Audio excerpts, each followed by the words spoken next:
Jerry's is the cassette recorder up there. In 1987. Yeah. I got one of those too. All right, still works. Okay, you guys look like you're ready for spring break. Well, just finished an intense practice number 3.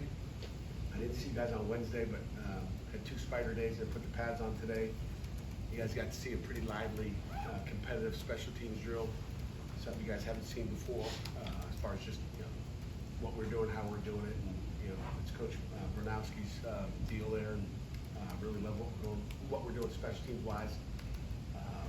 The only special team that we finally lined up today was field goal. We lined up near the end of practice and kicked some field goals, but to this point after practice 2, we haven't lined up in a punt formation, haven't lined up in kickoff. Just working on fundamentals, which I really like, and just new philosophy there. So, but overall, 3 practices. Again, pretty. I should say pretty. It was extremely intense. I haven't seen our kids compete and just fight. I had a couple fights out there today. We won't have one the next one. They'll be running gassers. But it was intense and it was back and forth. First period of the day was that just kind of 3 plays with the 1s, 2s, and 3s, and offense took control of that one pretty easily. And then the last period of the day we had a 2-minute, and defense took control of that one. And then everything in between was pretty much back and forth and great competition. So, questions?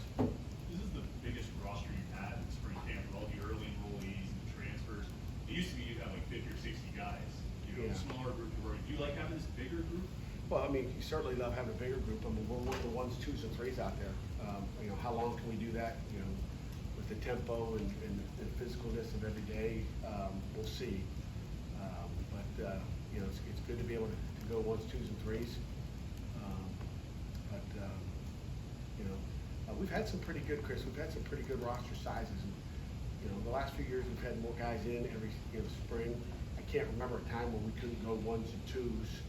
And I would say probably in the last 5 years, at least 3 of those, we've had these, we've been able to go 3s because it's developmental. I mean, we're not getting ready for a game, besides the spring game, but we're getting ready to, for the season. So you want to get as many guys developed as you can, whether it's a true freshman, scholarship kid, a walk-on. All those walk-ons need opportunities to find out how much better they are.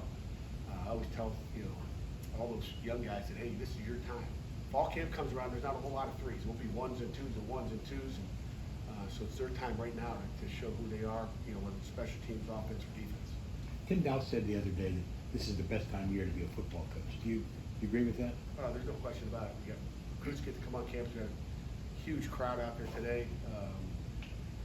You get to coach football. On Tuesday and Thursdays, this week, we got offense, defensive meetings. You get an hour. We've also had developmental meetings. So all the young guys have their own little meeting with the coaches, whether it's D-line or O-line. So there's a lot of development going on, and again, especially with new offense and some new special teams, it's good to have extra time and development. Talking to a couple of players the other day, so it's an offensive player, Rodney, and a defensive player, Devon, said that they think the offense will be effective in wearing down for the defense. Would you agree with that? After day 1, I'd say yes. I mean, I just think, it's great for our defense because they're getting the tempo. They're getting, a lot of reps in, and we're seeing, stuff that we see on a weekly basis. And I think that's, great for the defense. Other defenses will be ready for our offense because it's stuff they see every day too, so that's the negative to it. But, it's like, who's going to be better at what they do? I'll put my money on our offensive staff and our kids. And, I think you asked a question on Monday, after practice, are the kids excited about what we're doing? That tells you they're kind of excited because they feel like they got a chance to be productive. Javon was telling us about Cruz Brookins. I know that was a guy who you liked last year as a freshman, but Javon was saying he's really made some strides. What have you seen from him so far in spring? Cruz Brookins is a dude now. I mean, he's going to be a really good player. We saw that at the end of the year. He started getting in and playing. He's smart. He understands defense, and he plays with an attitude. I mean, he's a guy that you're going to see a lot of football the next fall for sure. There was a drill, I think, during the special. He said, "I got my money on Cruz." What kind of stuff has he shown you as far as just raw toughness that makes him so competitive? You know, he's competitive, he's smart, and he's physical. He's a football player. Again, not to take anything away from our coaches, but he's got a lot of innate skills that he was his mom and dad gave him growing up, I guess. I mean, he's a football player. And there's some guys that are great athletes and they're not great football players. You got to teach them how to be a great football player. He's a guy that's a great athlete that's also a really good football player, and he plays like for a young guy. With this week of spring practice over with, which position group or area of the team do you think has made the biggest jump since the fall? I would say just the position. I would say our offense, based on how they're playing, what they're doing, and the different attitude in those rooms. I would say I would just pick that offense. Defense is the same as far as what we're doing. You got tweaks here and there defensively, but I would say the offense is just the attitude,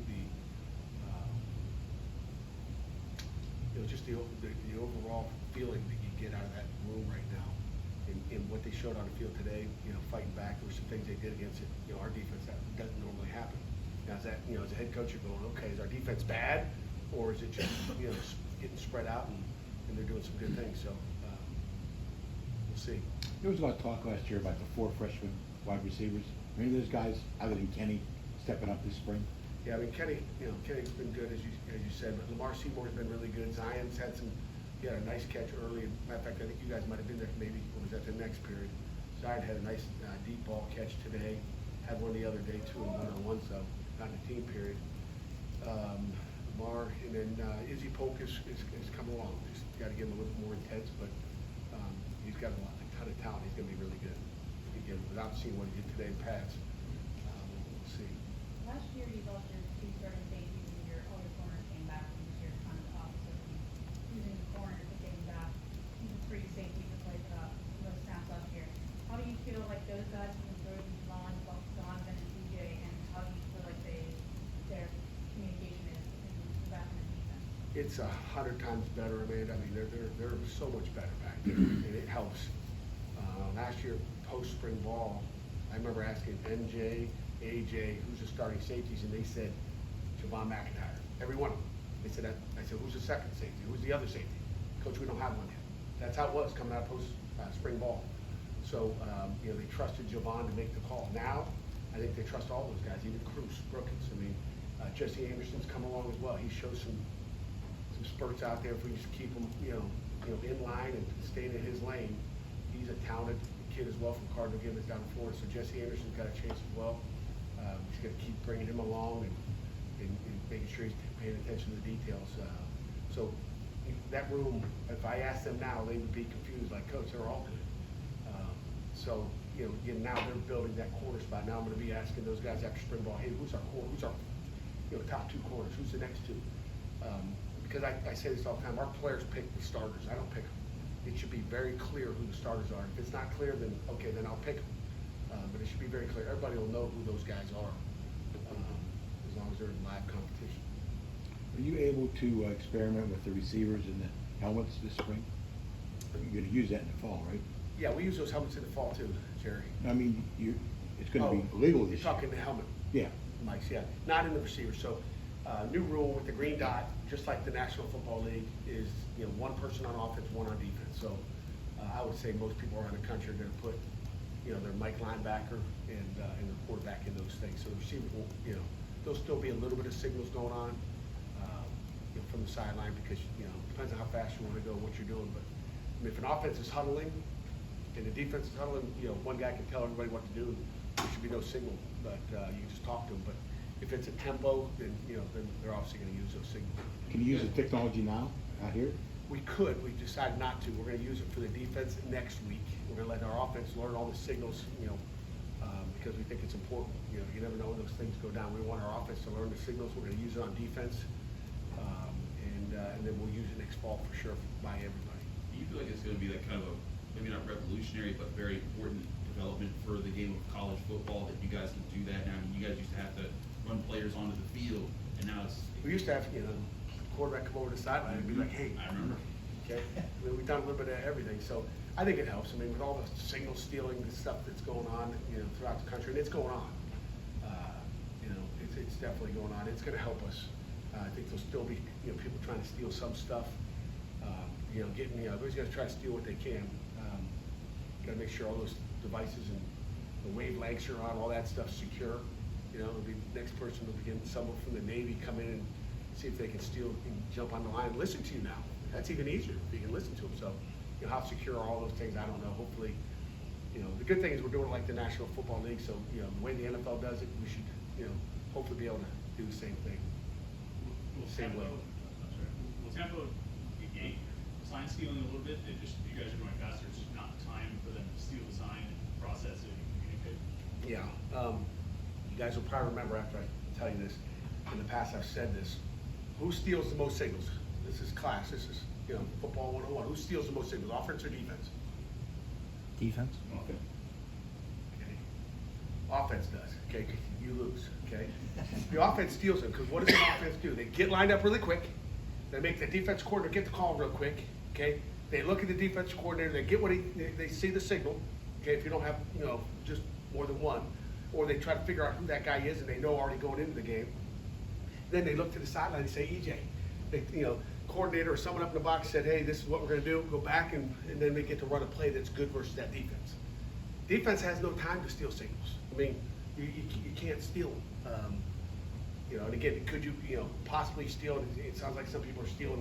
They get the signal. Hey, it's pass, watch the pass. But it's really hard on defense to get anything. But offensively, who controls the tempo of the game? Who controls the tempo of the game? That's another question for you guys.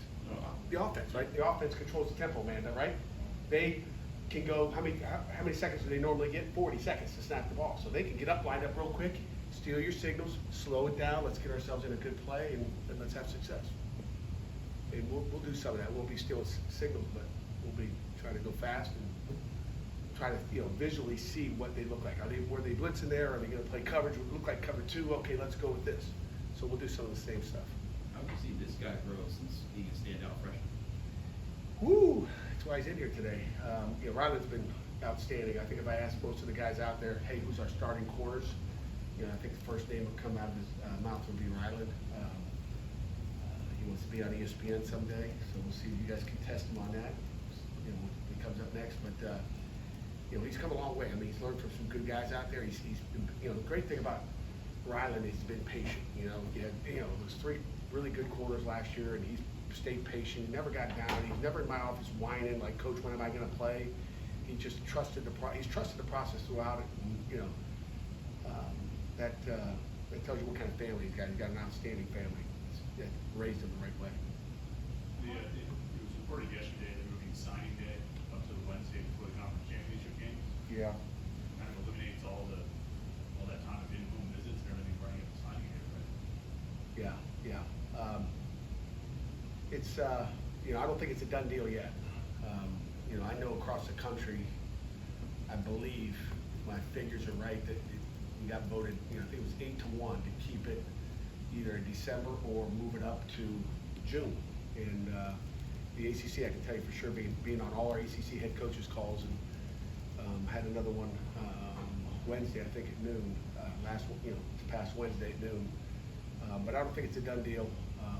It's another great question for Heather Like, who's the chair of the FOC. But I don't think it's a done deal yet.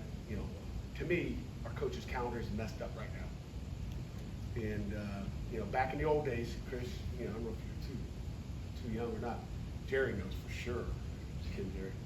It used to be back in the day, you official visit kids in December and January, and then we signed them in February, right? Again, official visit them, go visit them in schools in December and January, sign them then.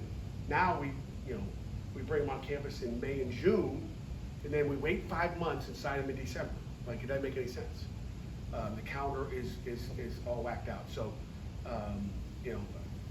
90% of the country wants to, everybody got their hand up, we're in on this, really wants to do it in June. So I think there's a good chance it could happen the last Wednesday in June, which I think the 26th of June would be the date. So you visit them in May and June, sign them then, and then, again, we'll all sign. If they're smart, they will, because the transfer portal opens up later on. People want to move it up before the transfer portal, which is kind of the reason to move it up to November. And to me, it just makes no sense at all. And the reason I hate it in November, would rather, don't change it at all, just leave it in December, is because, 5 months goes by, okay, we visit them in June, 5 months goes by.